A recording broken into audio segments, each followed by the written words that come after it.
Okay, let's unpack this.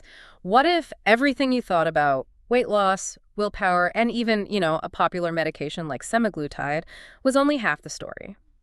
Today, we're diving deep into the unique perspective of Dan Hollis on semaglutide. You've provided us with his manifesto, FAQs, and some really fascinating reflections on his teachings.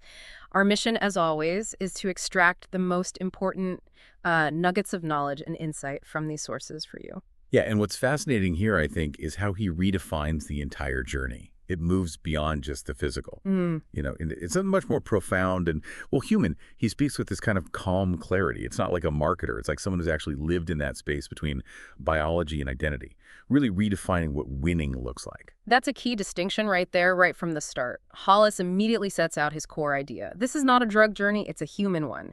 He's crystal clear that semaglutide isn't some, magic fix. It's a powerful tool. He almost calls it a pause button, but it's within a much larger, deeply personal process. Precisely. And the power of that tool lies in how it alters your brain's processing of things like hunger, satisfaction, even reward. For many people, that can be incredibly liberating.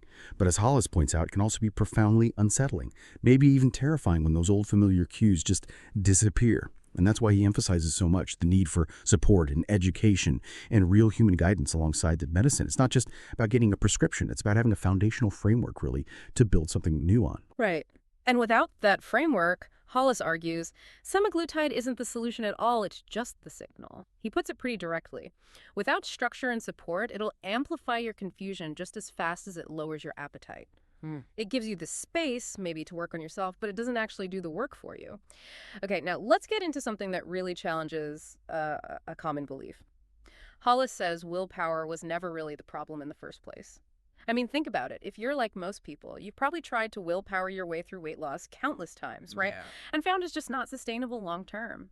That's because, as he kind of lays out, our biology, our emotional landscape, these deeply ingrained habit loops, they're often stacked against us. That's such a critical reframing.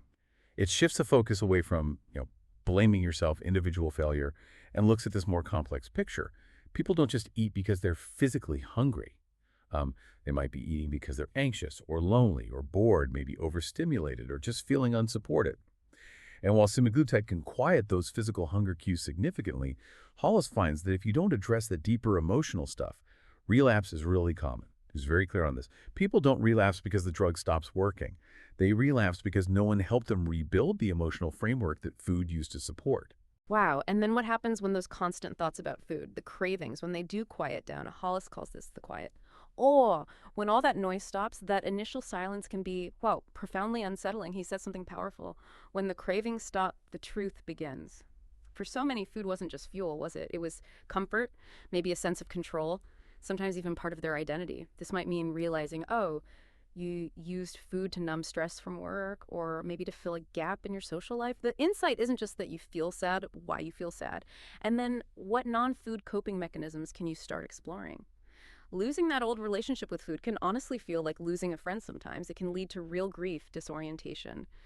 So, okay, we've talked about the internal shifts, that surprising quiet that can come with semaglutide, but what about the practical side, the strategy? How does Hollis guide people through the actual mechanics of this? He talks a lot about the dangers of really fast weight loss. He says fast weight loss without metabolic pacing is a trap. That's a really key concept, metabolic pacing. What he means is rapid weight loss can actually trigger your body's survival mode.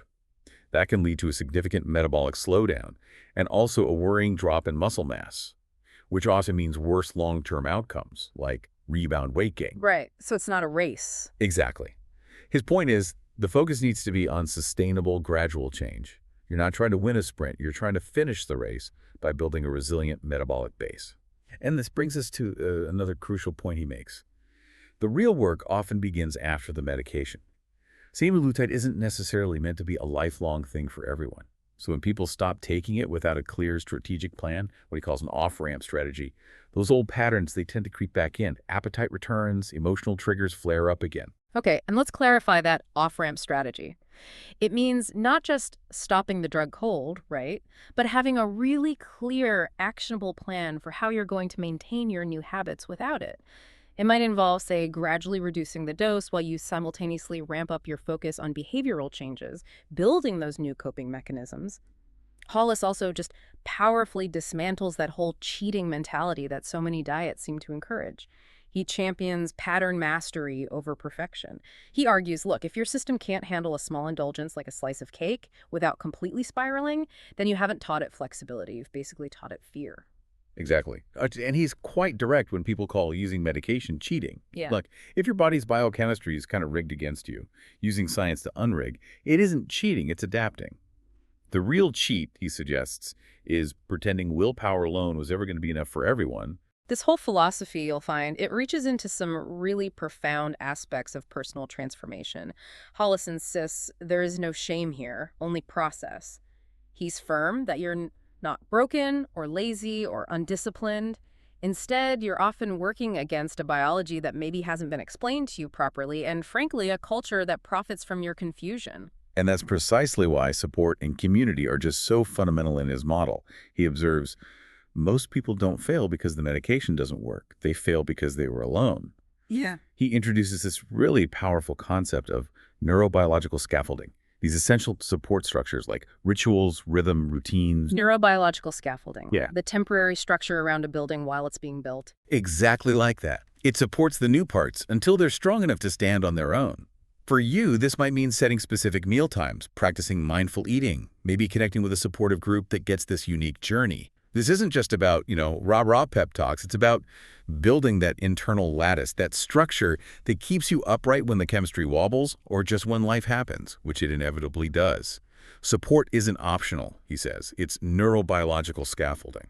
And it's also deeply about identity work, isn't it? As Hollis puts it, your body changes faster than your identity. Success isn't just hitting a number on the scale. It's about systematically replacing those old coping mechanisms with real, sustainable tools. He even says weight loss is a side effect of clarity. So if the body changes faster than identity, how does Hollis suggest people bridge that gap? Like, what are the practical steps in this identity work? That's a great question because this is where the really deep transformation happens. Identity work, in Hollis's view, isn't just thinking differently. It's about acting differently, building new neural pathways through action. It could mean consciously trying on new habits. Maybe you discover you actually love hiking, something you never knew, or embracing new social activities, maybe shifting how you see yourself in social settings, kind of independent of your weight. The goal is to move from defining yourself by your struggles with food to defining yourself by the clarity and freedom you've gained.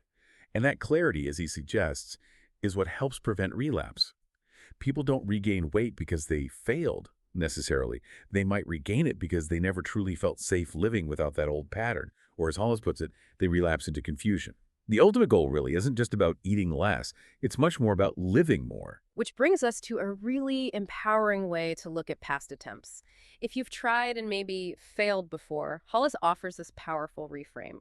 Good. That means you've tested what doesn't work. No, let's build what does, with tools that match your biology, not shame your behavior. I like that. So, okay, wrapping this up, what does this all mean for you, the listener? In Dan Hollis's view, semaglutide isn't just some weight loss drug. It's actually a profound catalyst for personal transformation, but one that absolutely requires deep emotional work, strategic planning, and unwavering support.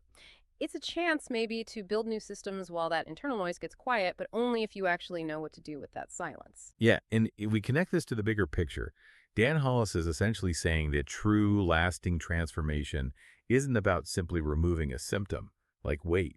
It's about actively building a new self, and importantly, a new narrative.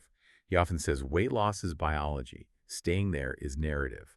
And this raises, I think, a really important question for you to ponder. If weight loss is biology and staying there is narrative, what story are you actively building about yourself right now? And maybe more importantly, what structures, what scaffolding are you putting in place to support that narrative well beyond any medication?